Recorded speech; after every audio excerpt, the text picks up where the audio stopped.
बैद्यनाथ के जल चढ़ाए के बाद हम जब बदरिया बदरिया हमरा बाबा धाम जाए के बाद।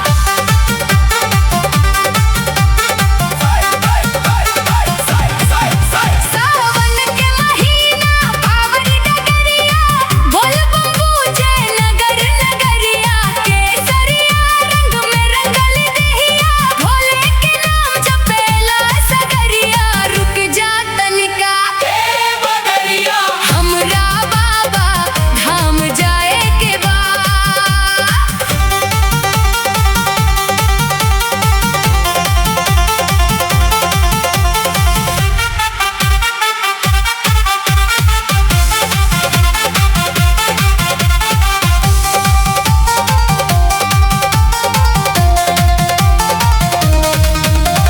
पूजा के थारी बेलपटिया साथे धतूरा भांगा फूलवा हाथे दिल में बसलवा भोले भंडारी दर्शन खातिर अखियां बाटे बोले हर हर बोले शिव शंकर के मनाए के बाद।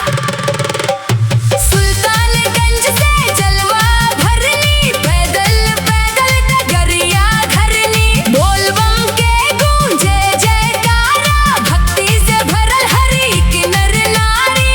देरी भइल त मन घबराई बाबा से ने निभा